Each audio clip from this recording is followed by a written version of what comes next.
Let's find out what's happening down there. Got a whole situation. Let's find out. Here we go.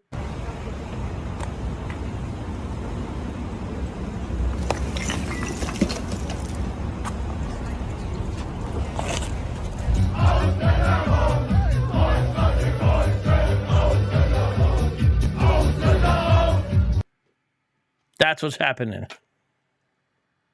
No, in all seriousness, let's read an article and then I want to play some footage. Oh, man, it's doing that, isn't it? All right, here we go. This is from the forward.com. Why were those yeshiva students digging a tunnel at Chabad headquarters? The fracas reveals deep rifts in the Lubavitcher community between officials and those who see the Rebbe as the Messiah. Now, already, if you're not kind of clued in, you're hearing a lot of language that you may not know what it means. We've talked a little bit about Chabad. In fact, I've interviewed a Chabad rabbi. It is an acronym, and it's a certain sect of Orthodox Judaism, specifically within Hasidic Orthodox Judaism. And they are known for mobile mikvahs and things like that, and a very energetic section of Jewish religious life. And they're 770 in Crown Heights, there is the headquarters of the movement, and sometimes they're also called Lubavitchers because of the town in which the movement arose. And Rebbe refers to Schneerson, who was viewed by some as the Messiah, and this actually all relates. So there's the picture associated with it. This is children outside the synagogue at 784. So, I'm sorry, 784, 788 there. Hold on, just let me get it back there. And East Parkway in Brooklyn, New York on Tuesday. So this is from January 9th. And Louis Keene, I do believe, has done the best reporting on this because there's a lot of insanity associated with it. So we want to get the facts here on Street Apologists Live because it does relate to the areas of urban apologetics that we cover. A near riot and 9 arrests, I think it's been up to 12 now, at Chabad Lubavitch headquarters and are bringing attention to deep rifts between Chabad officials and those who openly believe their late Rebbe is the Messiah. The fracas Monday at 770 East Parkway in the Crown Heights section of Brooklyn began when a cement truck arrived to fill a tunnel dug by a group of Messianic yeshiva students who believe in the imminent return of the movement's late leader, Rabbi Mendel Schneerson. The passageway was apparently used to dump debris from an unauthorized expansion of the synagogue onto an unused property next door. So they would take debris and then they're putting it into this unused property next door. Apparently, the unused property, from what I've heard, is a place that was sometimes frequented and whatnot at one point by junkies. And so that has been my understanding of how the mattresses come into play. Some of you have seen the videos with people carrying away mattresses, and there's been whole things associated with that. My understanding of the situation is it has to do with the unused property next door. And so what we have here is a situation where those were taken out. When I first saw it, I just thought, oh, that's soundproof. You know, they're in a tunnel. Maybe it's soundproof. You know, that's what I thought at first because I didn't think the worst. I didn't say, ooh, look, a child-sized mattress with a stain on it. But that's what the certain section of people said. Shout out to K-Dub True. How you doing, man? Good to see you. Good to see the mods in the house. We've got Nate 2, D2, and D-New, the best in the business, and John V. Yes, the Rebbe died in the 90s, as they call him. But yes, he was supposed to be a Messiah. There is a very economic-friendly book by Michael L. Brown on resurrection and specifically Rabbi Schneerson of Chabad. It's a very good book, and it's one of the few apologetic books that gets into this. Get it on Kindle. It's less than $5, I think. You should grab that and check it out.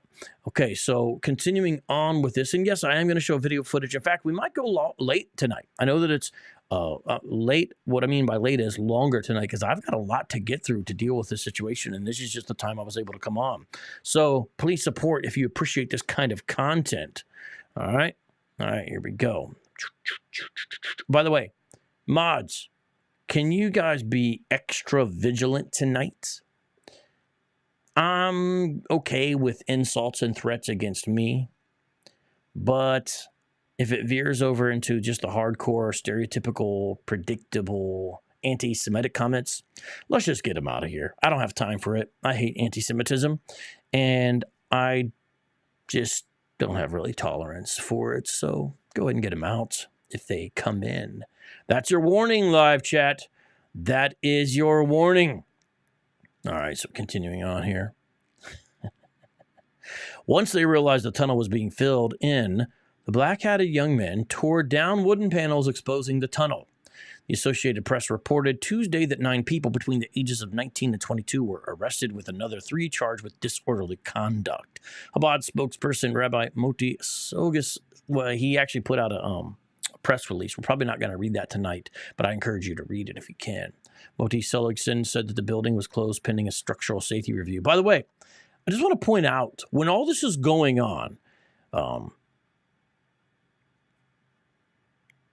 the students themselves were the ones who ripped the panels off to expose the tunnel. Meaning, if they're doing something nefarious and secretive and evil and wicked, why would they expose the tunnel? Now, they shouldn't have done that, and they've actually been condemned, of course, internally and externally, outside and also within Chabad, because it's vandalism to the synagogue. You know, not cool, bro.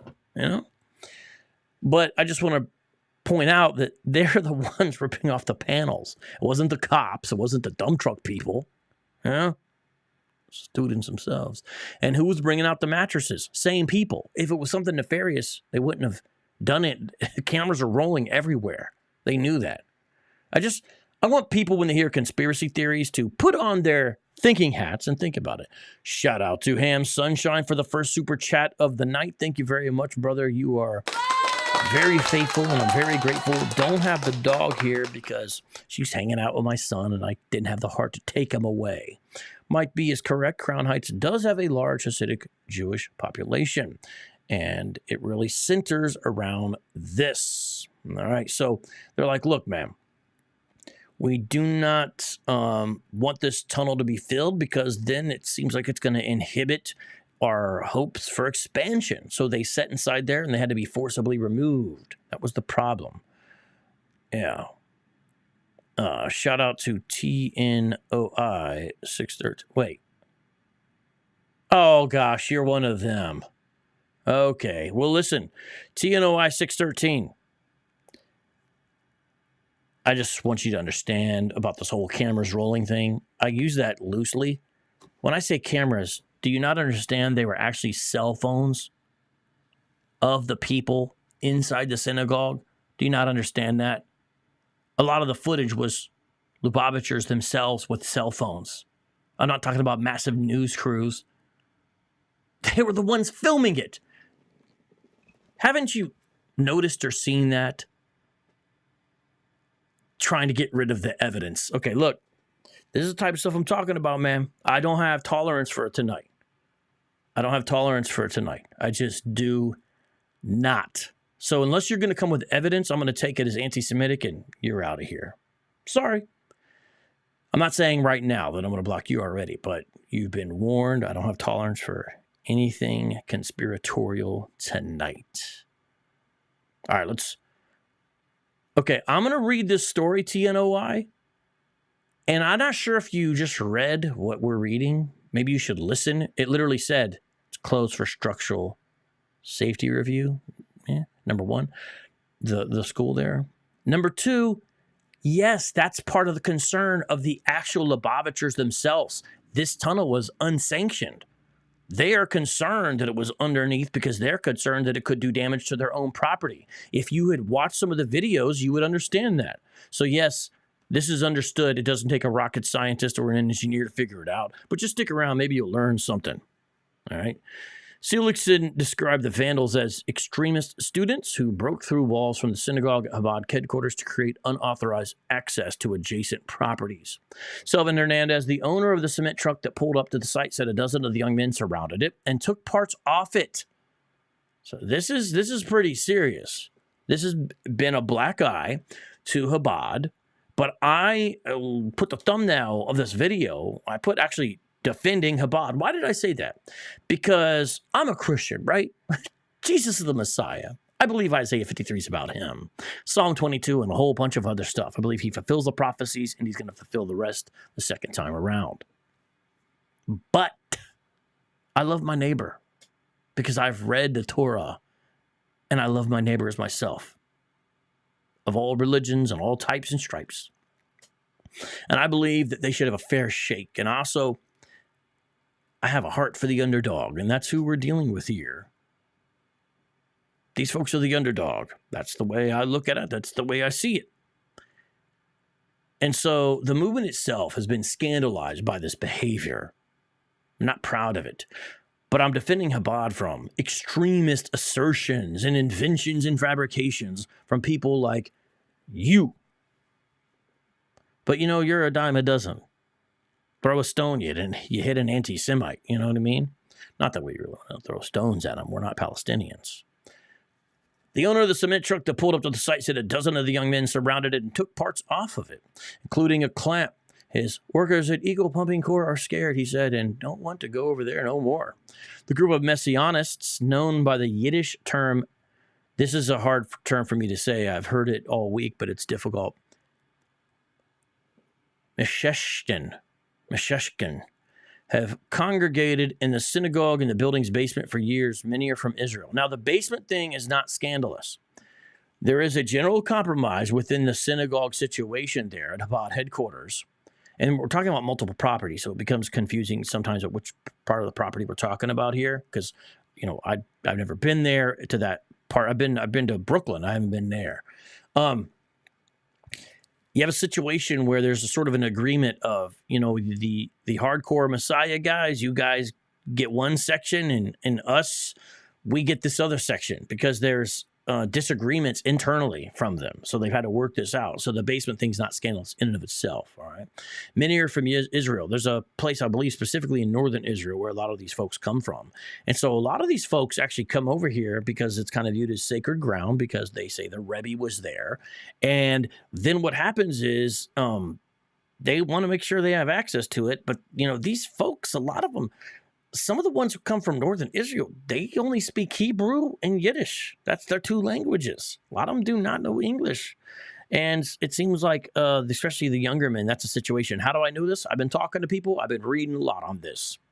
They are not permitted upstairs where the organization's official offices are located. You see that? There is a separation, even on their own property.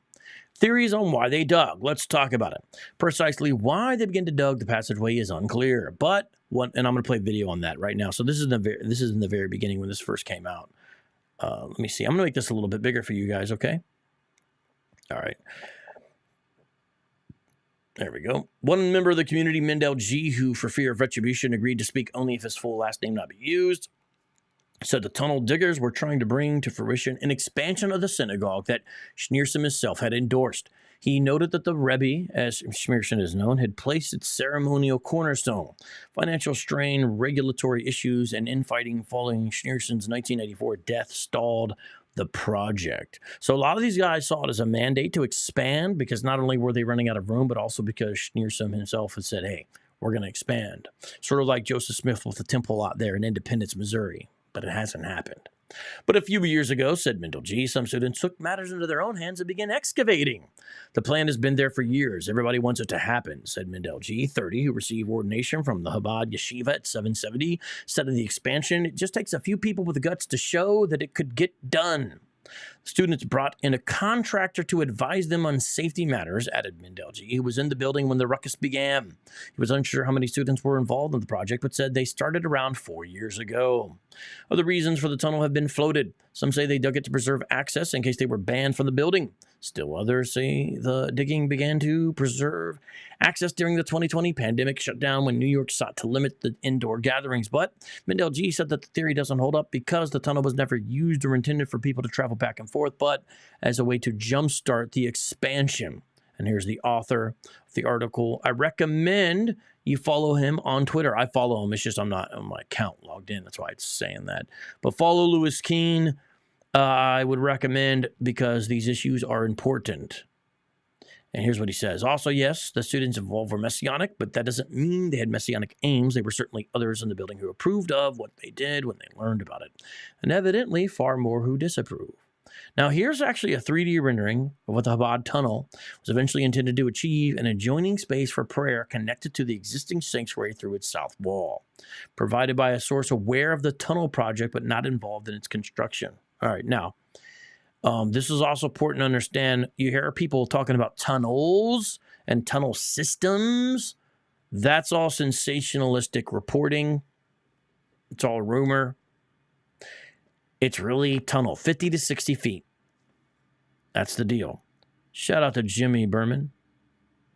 How you doing? Yes, they are. I see your comment. He is correct. Now, the term worship's a little strong, Jimmy. To some of us, some of the praise given to Schneerson would look like that. So I'm not entirely disagreeing that there's some lines that are really dangerous that sometimes people get close to in regards to that. However, you said they all worship the Rebbe. I think it's more like a small minority are on the brink of doing things that look like worship with the Rebbe. Perhaps specifically the Eloists. I think my man Radar Apologetics would know about them. Shout out to you. Well, you're saying they. You know, Chabad's a really large movement. You know what I'm saying? So it's important to understand that. Shout out to Mike B. Yep. Good places to go. Good places to go there in New York. And there are a couple of camps infighting. In fact, it's more than just a couple, it seems. Again, shout out to Nate for holding it down. Everybody subscribe to In Context with Jim Green as well as Radar Apologetics, please. TNOI 613, he can still be around. It's just I do not want him to I wanted him to get timed out, but we'll see. All right, let's see. I think this plays right from the screen last time. 3D rendering. So there we go. Here's what the plan was supposed to be for those who were involved with this.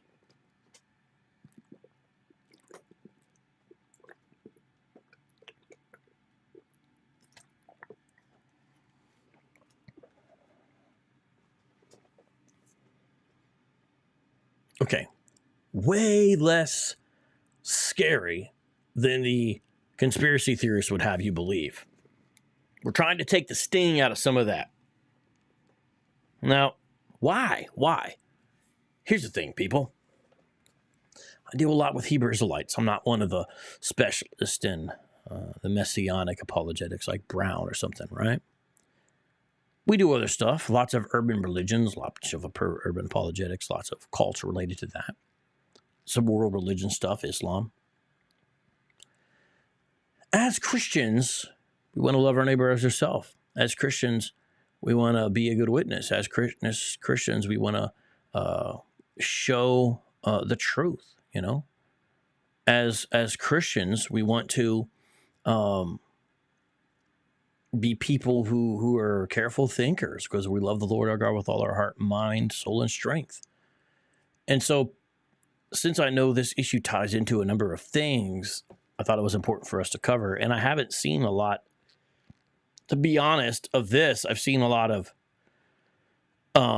conspiracy theories, which I'm going to play some clips from that too as well. Yaakov Berman, who functions as a public relations liaison for Chabad, said on X that rogue individuals were attempting to excavate an area for an illegal cellar adjacent to the synagogue, and that they had dug the passageway from that area to a neighboring vacant property in order to dispose of debris. So that's where there's a part when you see one of these videos where there's like a bunch of trash, and that's what it is. Seligson objected to calling the opening a tunnel, but appears to be just that on a video widely posted online. Lots of sensitive issues here, and here's the video they're talking about online.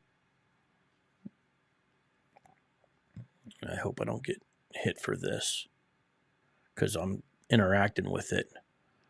You know what I'm saying? We'll see. So a mikvah, by the way, is a ritual bath. and it had not been used in a long time. This is a pretty wild scene, no doubt about that. Pretty wild scene. Fortunately, no one was injured or hurt, but obviously the behavior is sort of unbecoming. And there was someone out with a cell phone, you know. And people were pretty shocked by this, you know. I mean, tunnels like in New York City, out of all places. I mean, it's really wild, no doubt about that. Now, should it really be international news? I don't think so. It's much ado about nothing, you know? One anonymous but self-described devoted messianist said in a comment to a news stories online that the group's actions in expanding 770 are not only justified, but are a crucial step in preparing for the imminent arrival of Moshiach. So that's, of course, a Yiddish term, it says in the article, for Messiah. So some people are still for this, right? Because it's like, hey, we need to expand this. You know, this is the attitude. This is the view by some people. No doubt about that. Quote, the Rebbe, our dear leader, and the Moshiach himself initiated the groundbreaking for this expansion in 1988, this devotee wrote, laying down a clear path for us to follow. This was not merely a physical expansion. It was a divine directive, a preparation for the era of Moshiach. So this is taken very seriously. And this is what's going on.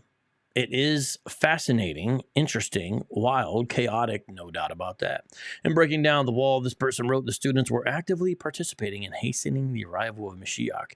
And even though I'm defending Chabad and a lot of stuff with this here today, let me just say, frankly, I believe this is the chaos that you get when you reject the only clear contender for the role of Messiah who has come in human history, Yeshua. When you reject him, you get all kinds of chaos, and it's a splintering, and people don't know what to do because the window was missed. And some of you know what I'm talking about. The window was missed if it wasn't Yeshua. And when you say it can't be him, I believe this is part of the result. So I'm defending Chabad from conspiratorial attacks, but not their choice of Messiah. Now, some Chabad will say he's a candidate for Messiah, and I'd be surprised if it was somebody else. Something like that. But some are a little less guarded. Let's talk about this leadership vacuum here. Whatever the explanation, the brouhaha has brought the community's divisions into the public eye, underscoring a leadership vacuum that has existed since the Rebbe's death 3 decades ago, according to Samuel Heilman, a City of New York University professor emeritus and Chabad expert. You can't run a movement this size with all of these different points of view without someone who says that what's correct and what's not correct. Heilman said in a phone interview from Israel, where he now lives, particularly in his Hasidic life where so much is put in the hands of the Rebbe. If you don't have a living Rebbe, this is kind of thing that happens. On the face of it, the organization's influence has expanded worldwide since the Rebbe's death. There are now 3,500 Chabad houses operating in hundreds of neighborhoods in college towns around the U.S. and another 100 countries around the world. In fact, right here in Tempe, Arizona, I'm in Phoenix, but Tempe is the neighboring city east of Phoenix. It's on the eastern border of Phoenix. It's considered part of the metro area. It's where Arizona State University is. In fact, I used to live there. When you look at Tempe, there's a little neighborhood kind of off Mill Avenue. It's actually around Ash Avenue, for those who know what I'm talking about. And there's a little house there. It's a Chabad house. I'm very familiar with that building.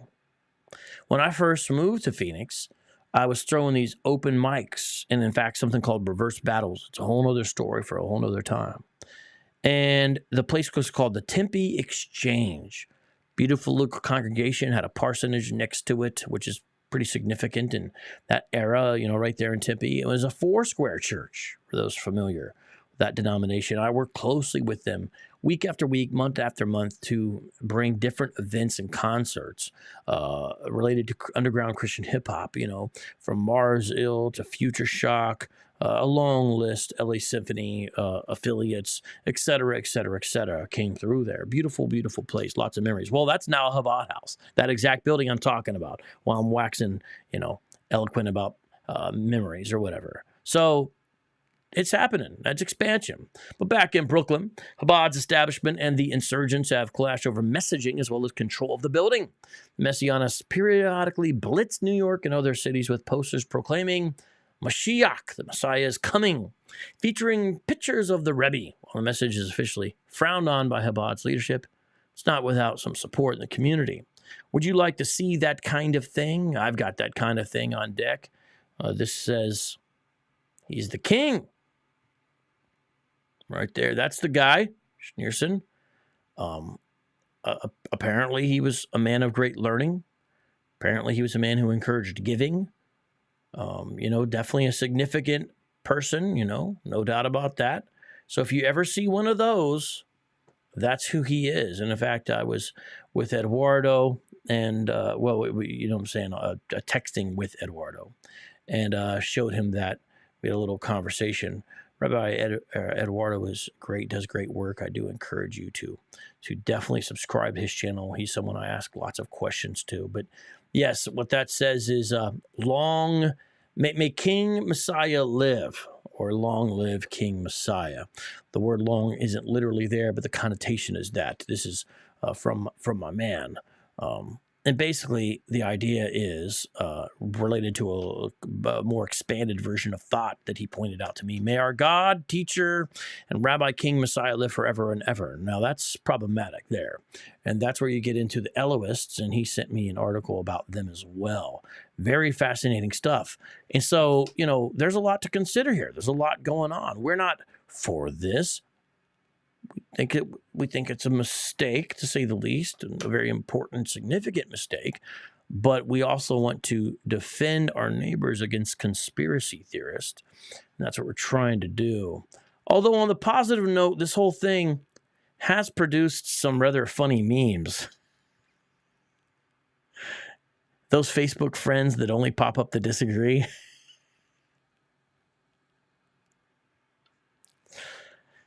There's more. Maybe I'll show you later. But let's watch a video now. I got a video that we need to watch here. All right, here we go. We're going to talk about questions that are thundering. Thundering questions. What's happening in 770 Chabad World Headquarters? The story broke on Monday night when my son called me from Chicago. He was supposed to go to New York for a special trip to the Ohel, to 770. And he told me, but we can't go because of what's happening in 770. I said, what's happening in 770? And he filled me in with all the drama. And I'm like, oh boy. So I hope nobody hears about this. Next thing I know, it hit the newspaper, New York Post yesterday. And it was quite confusing. I saw it in Drudge Report, Okay, let me tell you what happened. So the story goes like this, that in brief, what happened was yesterday, was maybe Monday I think must have happened. Today's Wednesday. What must have happened was that there was a tunnel underneath 770, the shul, the Rebbes shul. Somebody had been digging a tunnel. In today's climate, that's very serious stuff. I saw the tunnel. They were digging a tunnel, and the tunnel went to the mikveh, to an unused mikveh. And when the police heard about it, well, apparently neighbors heard the digging under the ground. In today's climate, that's a little concerning, to say the least, right? So the police were called. They showed up with a cement truck. And when they tried to pump cement into the tunnel, some of the students of the yeshiva went crazy. They started throwing benches towards the police. I think that they even, pepper sprayed them. They tried to pepper spray them.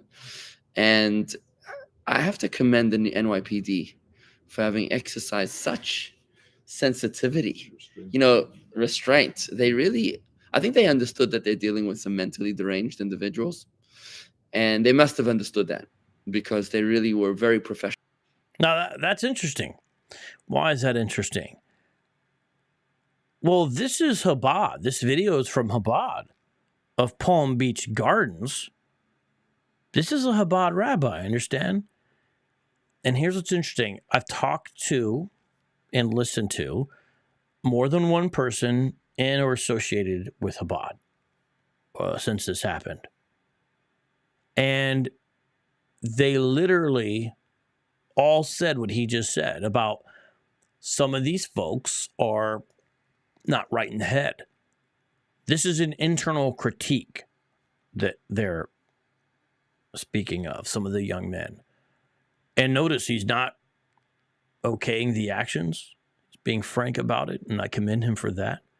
This is from a video titled, What's Happening in 770? Chabad World HQ. It has 19,000 views, published January 10th. And this is Chabad of Palm Beach Gardens. Rabbi David Vigler, I believe, is his name. And I like his approach here. Let's listen to this. About the way they were handling it. And they arrested some of them. They shut down 770. And they must be filling up the cement by now in the tunnel. And that was pretty much the story. Now, there were some videos. But they destroyed. Oh, and that's what happened. When they were there, the students, some of these yeshiva students, ripped down a wall. They tore down a wall. I wasn't sure why they tore down the wall, if they were exposing the tunnel or not exposing the tunnel. It seemed to me like they were like, I'm not even sure why they were doing that. Honestly, I don't know. What wall? And then there was a wall in 770. In the shul. Inside of 770, there's a wall. It's a wall. So they like tore down like the wooden. It was where the wooden section is. It was underneath the women's section. Right underneath the ring, and it caused that to collapse. No, nothing collapsed. Nothing collapsed. They just tore. Now, remember, when you hear about the women's section, we're talking about something that's been out of use for multiple decades. It's what was a women's mikvah. Mikvah is a ritual bath. These have been around, my understanding is, since the days of Second Temple Judaism, as it's sometimes called, and still used here. And now we're talking about it. In this video that I'm playing, from Chabad of Palm Beach Gardens, in the description, they also put part of the press release from Rabbi Yehuda Krinsky, and it says, the Chabad Lubavitch community is pained by the vandalism of a group of young agitators who damaged the synagogue below Chabad headquarters at 770 Eastern Parkway Monday night. These odious actions will be investigated, and the sanctity of the synagogue will be restored. Our thanks to the NYPD for their professionalism and sensitivity. And so that's like the short but immediate statement here.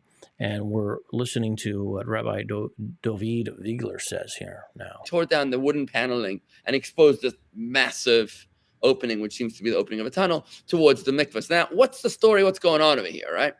It seems like they also try to block the cement truck. They tried to stand in the way of the cement truck and maybe go into the tunnels that they couldn't pump the and now you're starting to get into human shields. like maybe they're putting people in there in order to prevent the cops from coming in. So it just sounded like such a crazy story that it went viral. The story went viral in today's climate, obviously. I heard even the Hamas posted some video of with it, and there was all these little tweets. And the worst part is that some anti-Semites fed on the story, and those stories went viral. Bad news spreads much, much, much faster than good news. So they were like these. Yeah, there's nothing wrong with reporting this story, obviously. There's nothing wrong with talking about it. There's nothing wrong with being critical. I mean, even these guys are critical. But it is wrong to make up a bunch of lies and fabrications and conspiracy theories and slander people. It is against Scripture to be a slanderous person.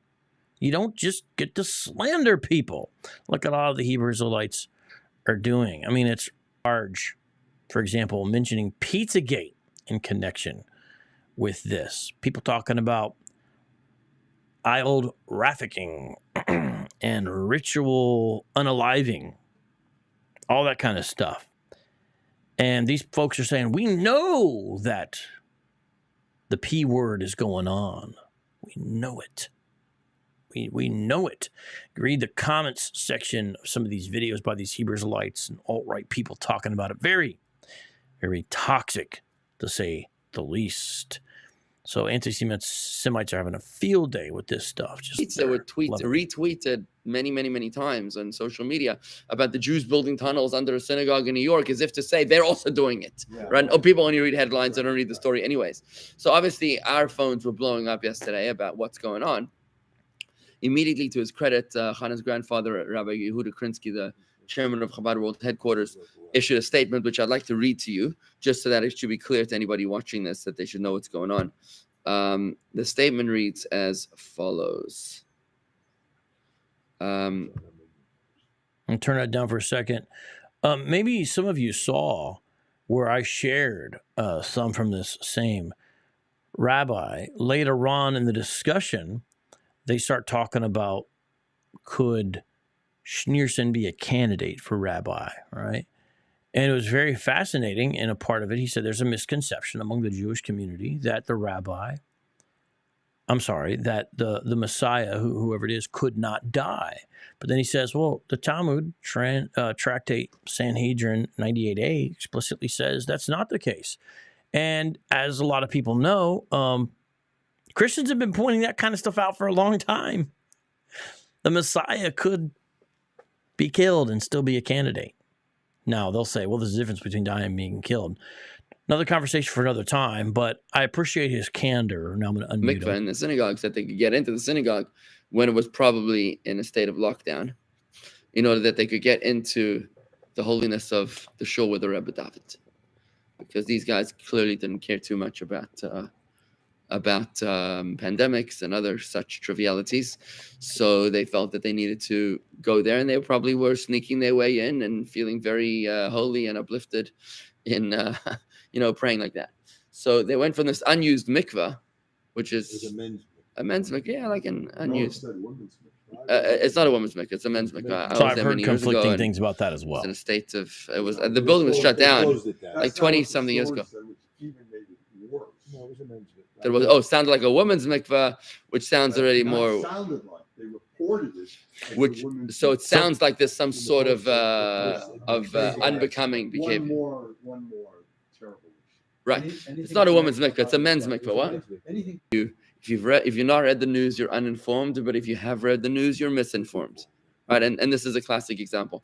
Now we know that the media is not a friend of the Jews, and even though the media is typically run by Jewish, by Jewish editors and so on, they're the Jewish anti-Semites, and it's very tragic when people try to throw their own people under the bus. What happened was that these guys they dug this tunnel, and apparently it was okay for a couple years because nobody knew about it, and they then. What happened now? They must have been trying to expand the tunnel, and that's why there was these noises. They must have been trying to expand the tunnel, and that's why the neighbors heard these noises, and they called the police, and that's what happened. So at the end of the day, bottom line story is that you're dealing with a complete fanatical fringe. It's absolutely crazy. It's a small, tiny group. Every society has its meshugayim, right? It's like the David Ben Gurion said, well, no, we have our own country when we have our own homegrown Jewish ganovim, our own Jewish thieves. That's when we know we've established our own country. You got to have that fringe of the society. Every single society has a bunch of meshuganas. If you guys watched Islamicize Me, you might remember when Jeff Cran played the doctor, and that's the word he used for us, meshuganan. We're idiots. That's what he said there. We're going to play a little bit more of this. Then actually, I've got a very fascinating video by one of the men involved. I'm going to play for you guys. Do something, send him back home. Yeah. Now, that's interesting what he just said there, because I watched this already. They're talking about, first of all, the people involved with this need to be kicked out of the synagogue there. Maybe even kicked out of Chabad, right, for this infraction. And if they're there on visas, go back to Israel. That's what they're talking about there. So, taking this issue very seriously here, but I think it's important to actually listen to folks who are ham sunshine. What is the other side? Explain to me what the other side is. This is the people who know best. What are you talking Since about? the Rebbe passed away, what happened was there was this schism within the Chabad community. Where there was this group that came out of primarily out of the north of Israel, out of Tzfat, the north of Israel, where they have this approach of proclaiming the Rebbes, the Moshiach, Right, I remember that. and doing so without any regard of how the message is being received. And they already took over 770 in a way that is a little difficult for us, shluchim, people like myself, the Rebbe's emissaries out there in the field, to really want to bring people to 770. Did I bring you there? I didn't even bring you there. Yeah, I didn't take you to 770 because it's painful. It's hard to bring you to the Rebbe's shul. I'll take you to the Ohel, to the Rebbe's resting place. I'll take you to the Rebbe's room upstairs. I'll take 770. It's not so simple because it's become a situation where the inmates are running the asylum. And they're aggressive. It's a little bit like it's a situation where you have people that are, behavior that's fueled by irrational faith and passion that is very difficult to curtail. So they're like, the Rebbe is the Moshiach, and we have to shot that down from the hilltops and down your throat, and we have to recite it every 15 seconds, and every sign and every street post. And in Israel, they'll put stickers everywhere, which to me is a desecration of the Rebbe's face. I mean, the Rebbe's on every street sign. It's embarrassing. So what you're saying is there are people that are running Chabad now. So this is important to hear. I know you may say, okay, why are we? It's a lot to get through. Okay, it's a lot to get through, but I don't know how else we can really get through it without listening directly to this. So a lot of the news has been misreported. It's not by insiders. It's a lot of misinformation. And so we're finding out what's going on, and we're seeing there's internal critique even within Chabad. Shout out to Paul P. from New Zealand for the super chat. Thank you very much, my man. Now, I think it is time to go directly to see here. This is going to take a second to load up here from somebody who is actually involved directly with it. Are you ready for this? Just give me a second here. This is important as well.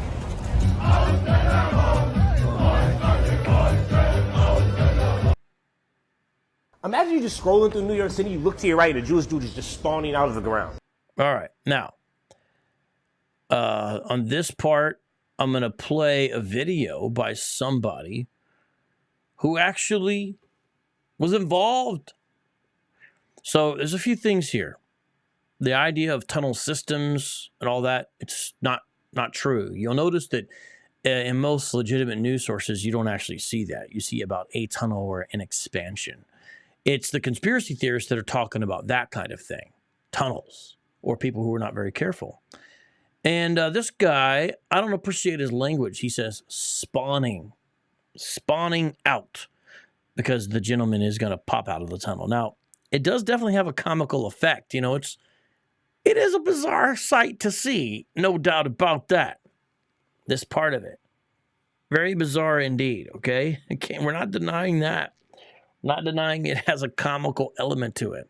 But this guy saying spawning just shows a lot of the latent anti-Semitism that happens. Think about that word. But let's listen here to one of the men directly involved himself. Imagine you just scrolling through New York City, you look to your right, and a Jewish dude is just spawning out of the ground. So being that I'm one of the founding fathers of this operation called Expanding 770, I'll explain you why this happened. First of all, let's start from the beginning.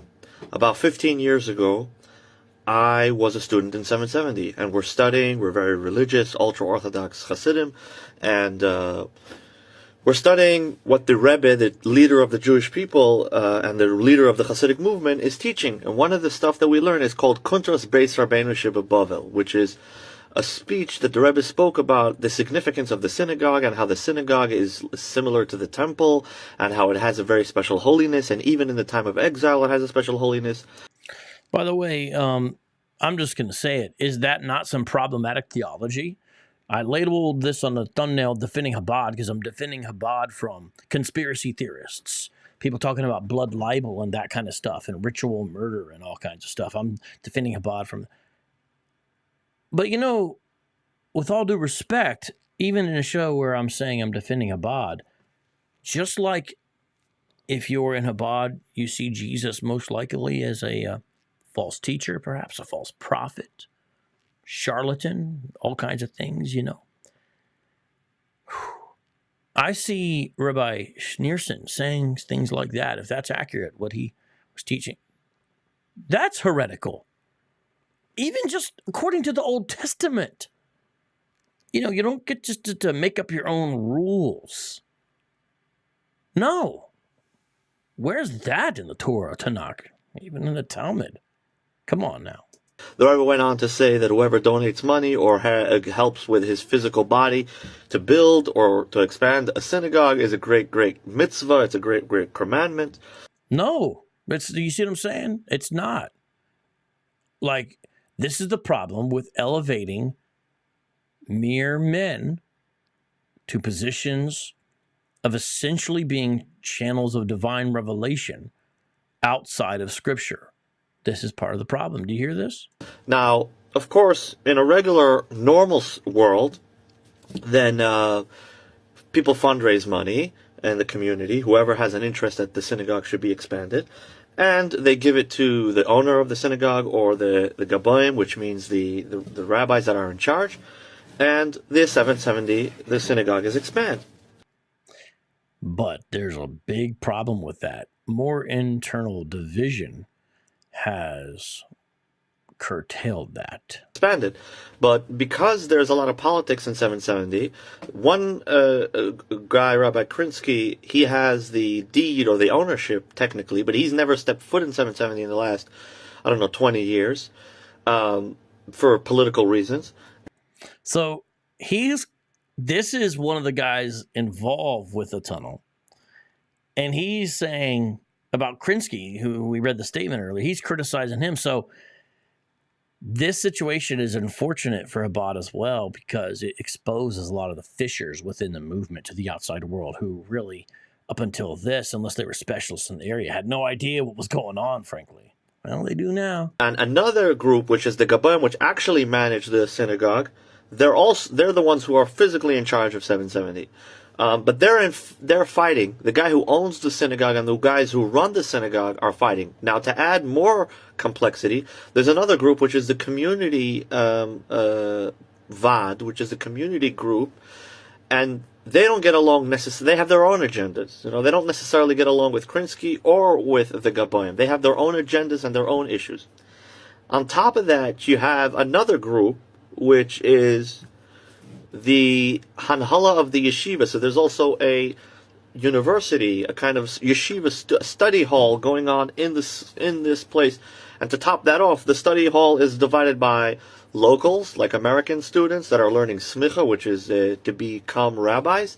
And then you have other groups which are from all over the world, from Australia, from Israel, from all over the world, and they're doing kvutza, which is at least 1 year in the Rebbes Holy Synagogue. So there's a lot of moving parts, and unfortunately the situation has become bitterly political, so much so that hundreds of thousands of dollars from the Crown Heights community in Brooklyn was thrown towards building 770 and expanding it. The Rebbe gave his blessing. The Rebbe even came out and put the cornerstone and so on.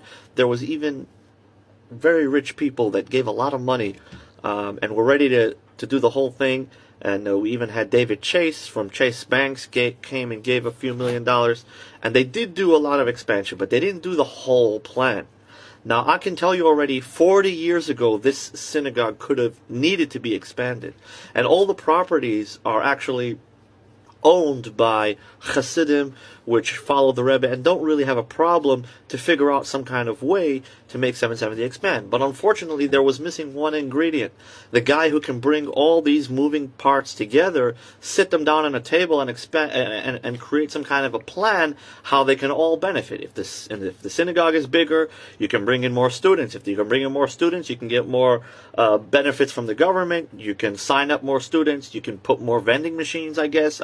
You can make it into a business of sorts. Maybe you can rent out rent it out for halls for festival events. And also, of course, there's a spiritual element, which is more people will be able to pray, more people will be able to study, and of course, it's a great thing to study Torah. So, in a normal situation, these groups would be sitting around figuring out how to expand 770. Unfortunately, nobody cared about. So that's true, and that's part of the problem, is the division has not enabled it to happen. I'm going to share the sources of this video in the live chat so you can see where these are all coming from, because some of these sources are actually somewhat difficult to find. And here, this source, the video is titled Expand 770 with the hashtag all one word, explanation that non-Jews will understand regarding the tunnels, published January 11th, 2024. And if you go to this guy's social media, it is filled with stuff about the Rebbe. I mean, he's got a picture on his YouTube channel that says Sanhedrin next to it. All right. He is Zog Yeki Hamelech, and he runs, it looks like, or is associated with a website called mngglobal.org, and has a number of other videos about this as well. And literally has something called the Sanhedrin Establishment Series. And it looks like he also has a series of videos about... Wait, he raps? Okay, I just now discovered this. The gentleman also apparently raps. Hold on. I'm sorry. I'm totally distracted now. Wait a minute. Hold on. Let me play this while I pull this up because I want to play some of his rap now. He raps. So watch this. I'm totally distracted, but I've got to.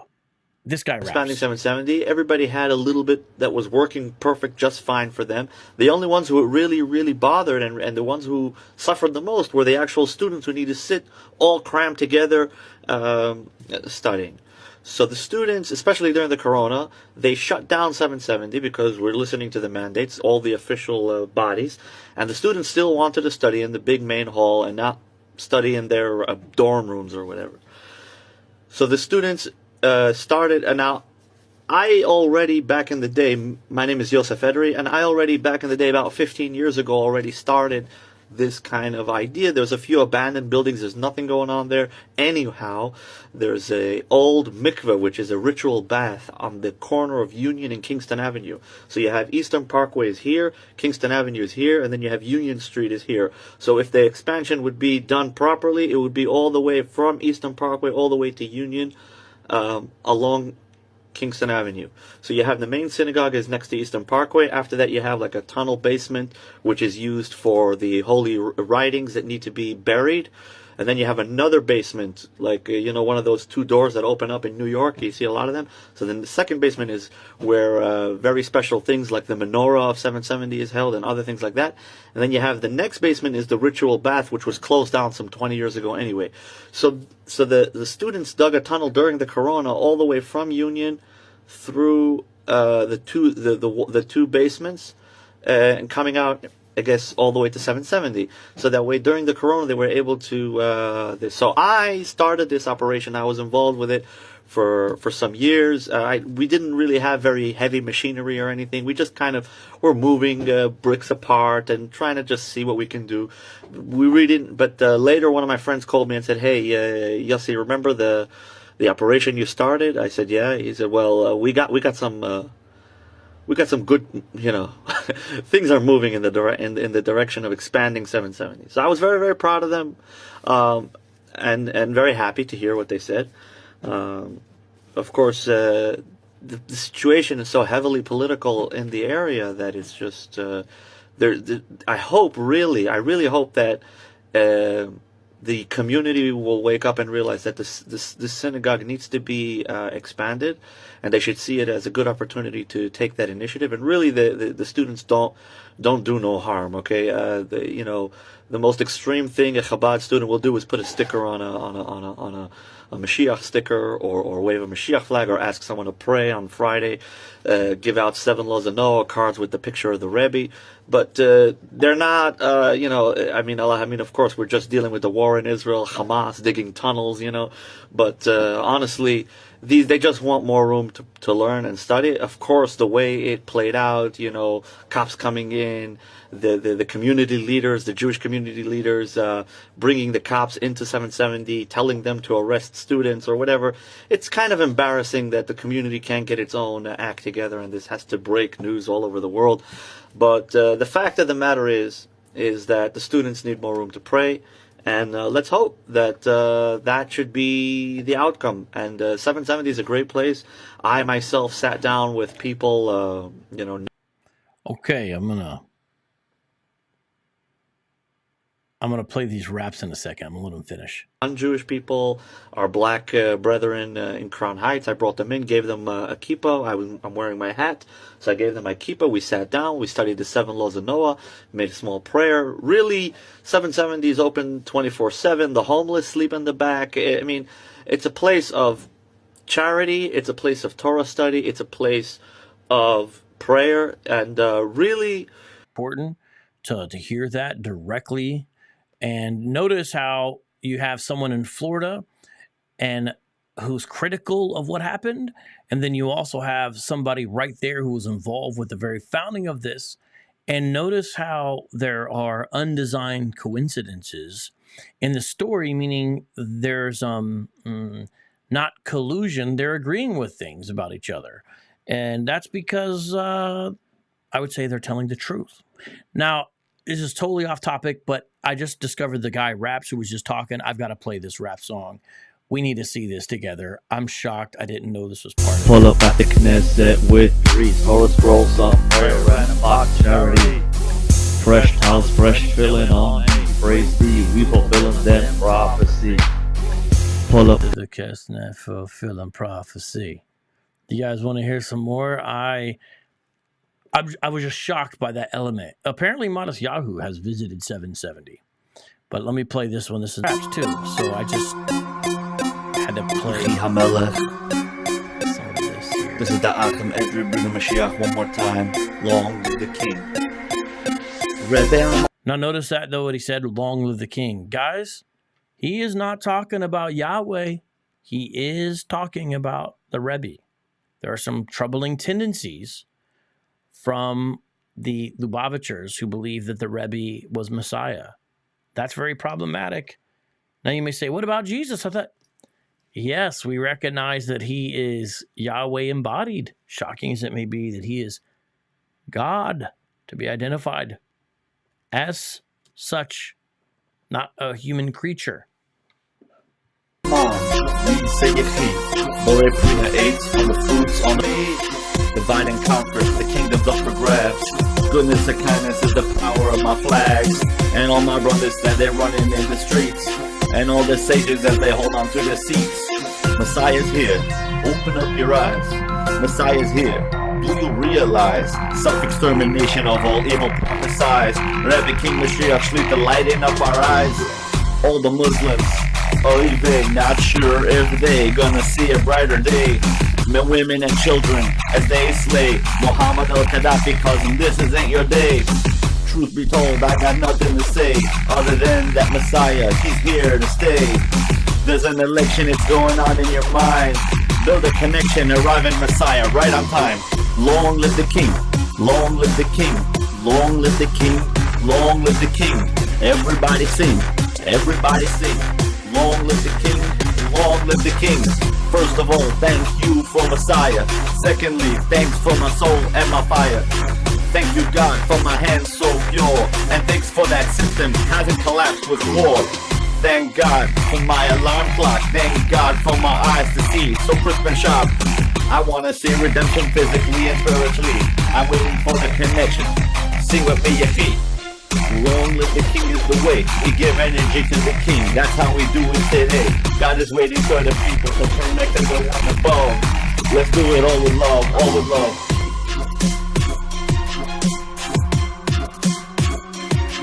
Well, okay. Right there on my mind. When you say you see, or it be her eights from the fruits on the tree. Nonetheless, if this gentleman would like to talk to me, I would love to talk to him if he would be interested, because I do appreciate his perspective. Nonetheless, I did not know that's what it was going to be. Now, some of you are going to be turned off by this next part. You're going to disagree what I'm going to say about it, okay? And that's fine. That's just how it is. But here, I'm going to go ahead and say it. Every now and then, Candace Owens makes some good points, but I recommend people stay away from her. Lots of reasons why. One is I find her to be anti-Semitic. And the attitude. Does she really represent a Christian version or understanding of conservatism that we want here in America? I don't think so. So despite whatever good she says, there's better places to get your news and your commentary than Candace Owens. With that being said, I'm going to play part of her reaction to this situation and make some comments on it. You guys ready to watch? And then, of course, this happened. Take a listen.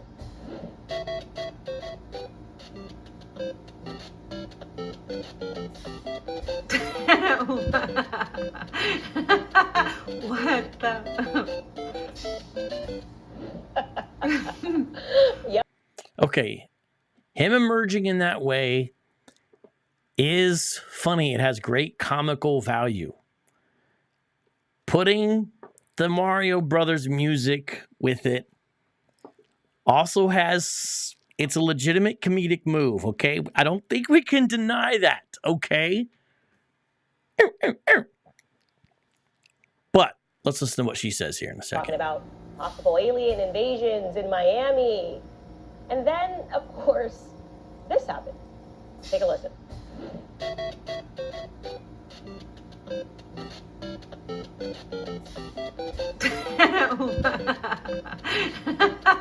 What the? Yep. Ninja Turtles are real. What Plus, is that that? around the show, I hit the trail with Oh the my big God. Let's watch some of her other commentary. It's going to skip around a little bit here, but let's check this out. Especially when you find out that they're being arrested because they dug some tunnels beneath the ground. Now, I want to be clear. See, this is what I'm saying. They didn't dig tunnels. Multiple tunnels? Tunnel? Yes. Tunnels? It's really barely a tunnel. Here of how this entire thing was spawned. This Notice again the word spawn. I know it's in a different context, but just kind of interesting. actually happened. People began calling the police because they were hearing Jews beneath their buildings. Not exactly right. The idea is people in my house is what I heard. And then on Twitter, someone was reporting or hearing Yiddish. Now, there's some questions about that particular person, the veracity of what they were saying. But nonetheless, listen to the way she reports it. First of all, imagine 911 call. Hello, 911, what's your emergency? I hear Jews in the basement. Completely crazy, but this is actually what went down. People were saying that they were hearing Jewish people in the basement that were speaking Yiddish. The cops probably thought these people were insane, were making this up. It turns out that here is more footage of the tunnels. This is being reported by the New York Post. Take a look. All right, we're going to see some of the footage itself as well. Remember the 3D rendering, the way it would show this potentially the way it was supposed to be being cleaned up. So here we go. So what you are seeing, in case you are listening to this podcast, is that's just a ton of boxes. It's obviously very dark. It's quite extensive, and I want to be clear that these tunnels were dug illegally. There is a staircase. It is allegedly 3 stories of tunnel that, again, were illegally dug. So yes, these tunnels, grabs his yarmulke, throws it back on his head. I mean, utterly chaotic. I first want to just point out the worst possible take that I saw on this matter. It was from a journalist here of how this entire thing was spawned. So here's some footage when the cops went there to remove the people who were not moving. It is pretty wild. Okay. You get it. You get the picture here. Just an utterly chaotic scene. Right. Well, it is overblown. That's why we're covering it here. But let me give you an example from this very program where someone is saying some really wild things about it. Ready? Tony Curtis said, blank, blank, that's what's going on there. Look at rabbis arrested in New Jersey. And if that wasn't enough, he had to come back and repeat himself. Organ trafficking of the true black Hebrews, that's what's going on in there.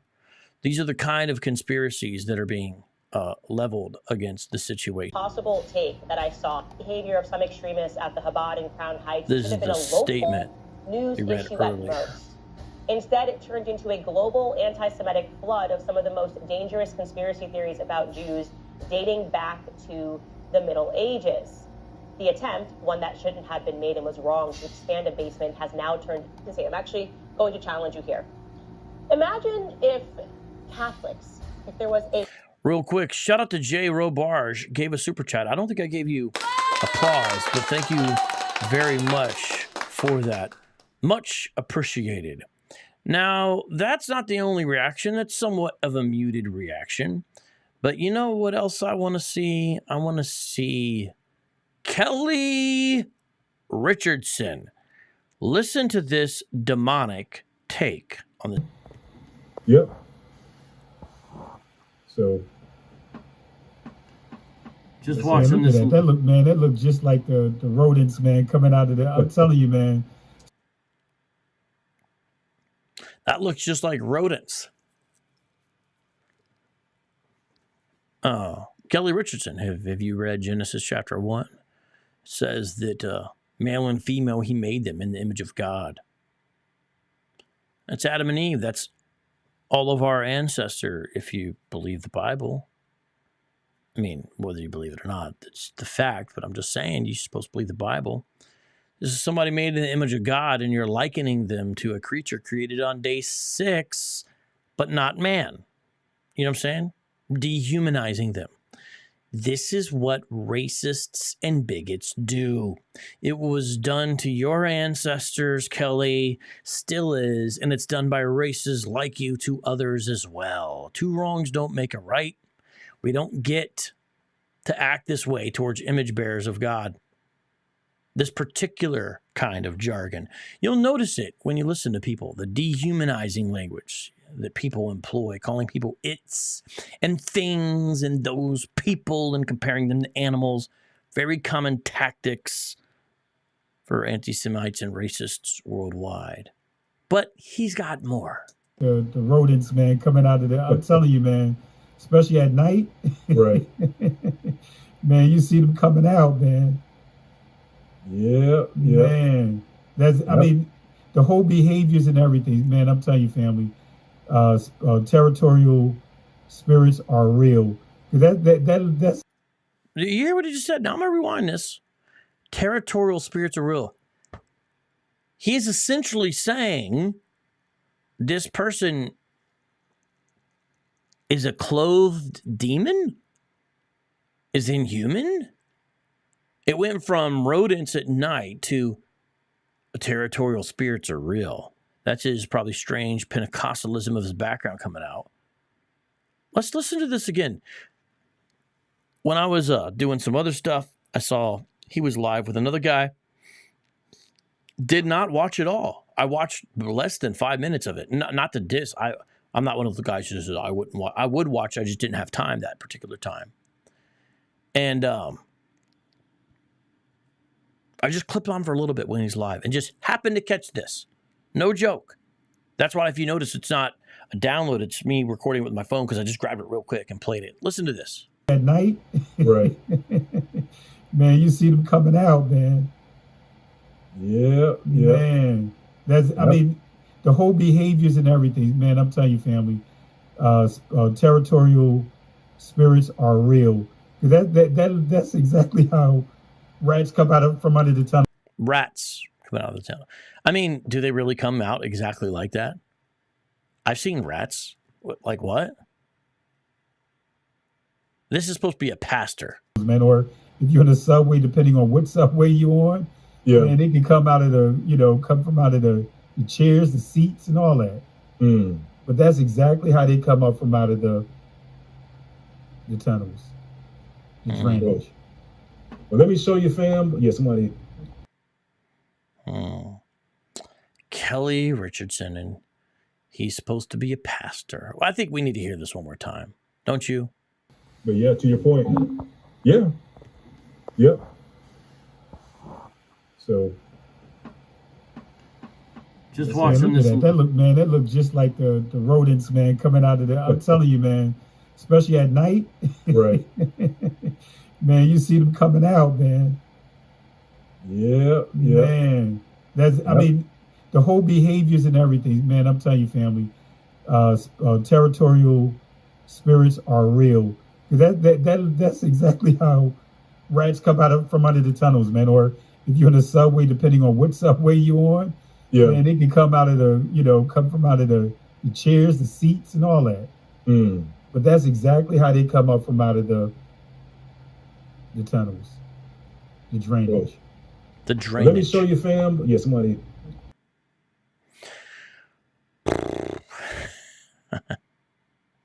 No, Rachel, I'm not. Now, this is just some of it. Let me show you some other stuff here real quick. Let me flip over here to my phone. I want to show you some more stuff. Okay, you guys ready? Check this out. Let me find it real quick. Where did I send this to? Shout out to you guys who are still up this late and who support what we do here. Thank you very much. I hope this is informative, All right, here we go. Yeah, check this out. This one's really interesting. This is by the guy who... Wait, where'd it go? Yeah, there we go. Okay. Man, I wish I could make this bigger. You know what? Let me just screenshot it so I can expand it. Okay. This is from... how do you say it? Jedi Malik or something like that. He sells those really expensive Bibles that he translated. Him and I sort of had some impromptu debates, but he wouldn't really do a formal debate. I don't know if you guys remember that guy. And I'm going to show you a screenshot from one of his videos here. And it literally says, NYC Jewish headquarters hides secret underground SEX trafficking tunnel synagogue of Satan. This is the thumbnail to his video. And when you go and actually watch some of this video, there's more stuff on the screen. It's just absolutely out of pocket. And remember, Hebrew Israelites say that they keep the law. And this is how they behave. This is what they say. Nah, man. Let me show you another one here. This is from a Sakari channel. Now, this one, someone spent some time on this and did a good job as far as the graphics. I got to give it to them. Okay. Right? Teenage... I mean, they kind of imagine the AI prompts that were given for that. You know what I mean? Oh boy. Now, I got some more stuff to show you. Okay, you guys ready? I want to, sorry, some of this is just killing me. But before I do, I'm just going to see how much time we have here. I actually was able to get in contact with a Chabad person who was able to send me something directly, from the community there who lives in New York. I'm not sure if I'm supposed to say his name or not, but I'm going to read some of this. And people may or may not fill it, but I'm going to read this and let's talk. Let's have a conversation. All right.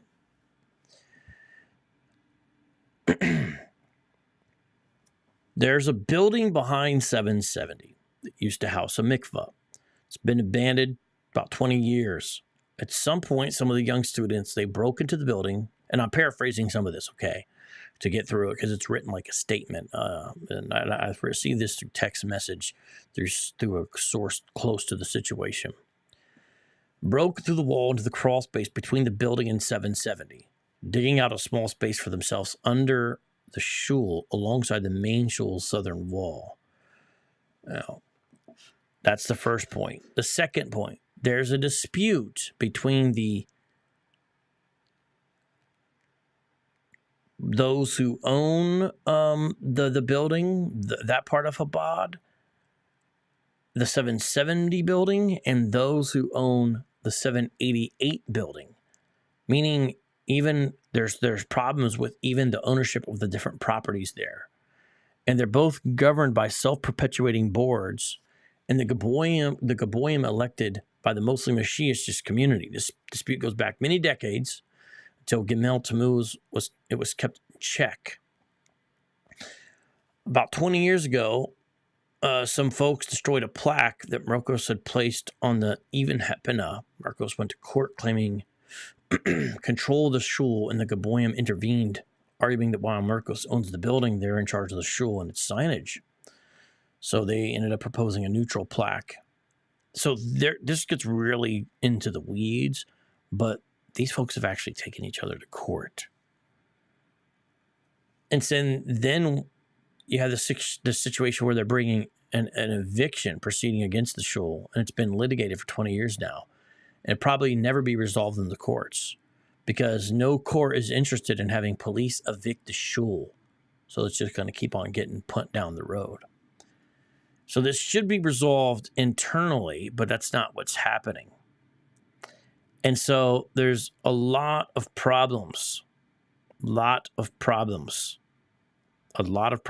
internally. And there's just not proper leadership right now to adequately deal with it. And that's what the people in the community themselves are saying. Now, 770 is in desperate need of an expansion or renovation. There isn't enough space for the countless daily folks who come to learn, because there's a yeshiva there as well. And when you have special occasions, there's too many people basically jammed packed into a room that can only hold a fraction of that. The shul is also in terrible condition. Doesn't look like it should. There's a plan and funding in place for a $23 million renovation, but that came to a halt because of the above-mentioned litigation. So that's what's holding it up. So that's where they're not going to have being applied for permits with all this infighting. So there was a modest expansion, getting both the building owner and the Gaboyim to agree to build a base medrash behind one of the Viber shuls, giving more space for Talmidim to learn. A lot of words I don't know if I'm pronouncing right. I apologize. This is from I'm going to read this part directly because this is something that a number of people, even within Chabad, that they've said. This is a quote from the person in New York there, part of Chabad. There is a group of several dozen crazy Bokarim, mostly Israeli, with many more visiting during Tishri, who do whatever they want and disregard any and all authority. These Bokarim are recognizable by their shabby appearance. Teva sandals with white tube socks and yellow Moshiach pens on their hats and jackets. Anyone who crosses them is violently assaulted. The Rabbonim and the Gaboyim have repeatedly attempted to rein them in, but have not succeeded in doing so. These Bokarim have exploited the power vacuum created by the rift between the Gaboyim and the building owners to do as they please. The police are loath to get involved, as it's not clear who's actually supposed to be in charge. The mayhem caused most Be'al Abatim to avoid 770 altogether, leaving the loonies to run the asylum. Thus, this group has done as they pleased in 770 for many years with all sorts of craziness no one could do anything about. This is from the source. Now, this particular source is not a publicly available source. I can't really tell you much more about it other than the rabbi was able to pass it on to me as somebody that I trust and know and is an ambassador for Chabad.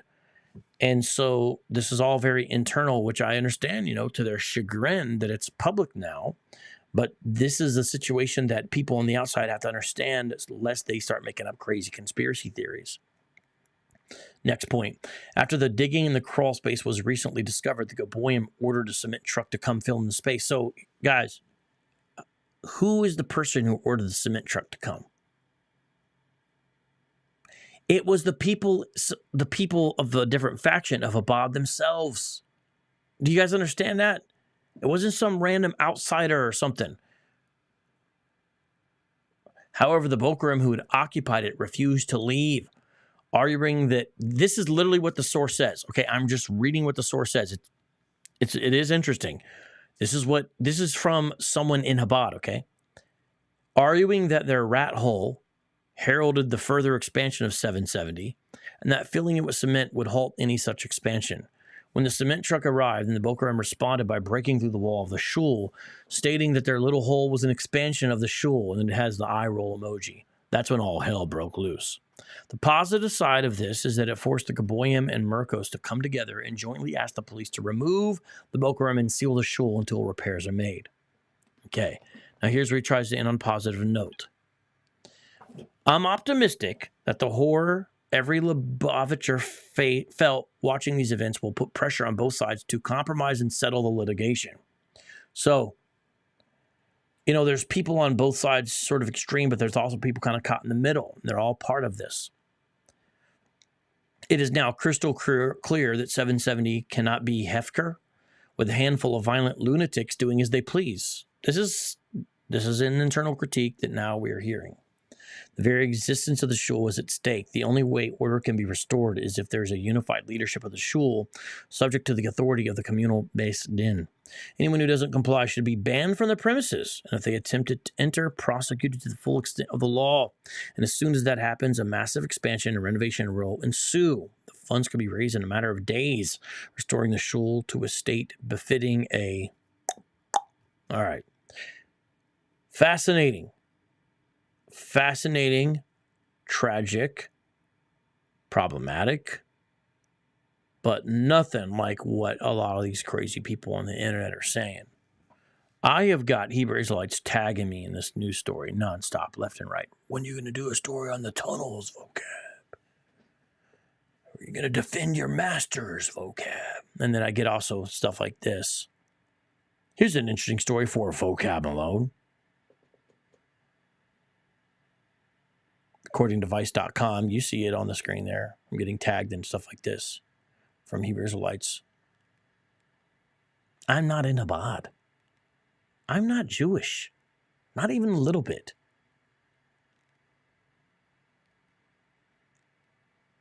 I don't practice Judaism. I'm a Christian. I'm an apologist. I'm an evangelist at that. Imperfect. A sinner. But ultimately, I love the Lord of the Old and New Testaments and the promised Messiah.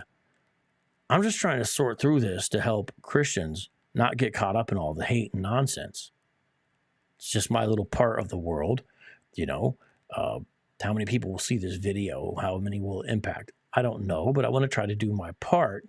Now, everything is not answered, and there's probably some stuff that I said in here that wasn't precise.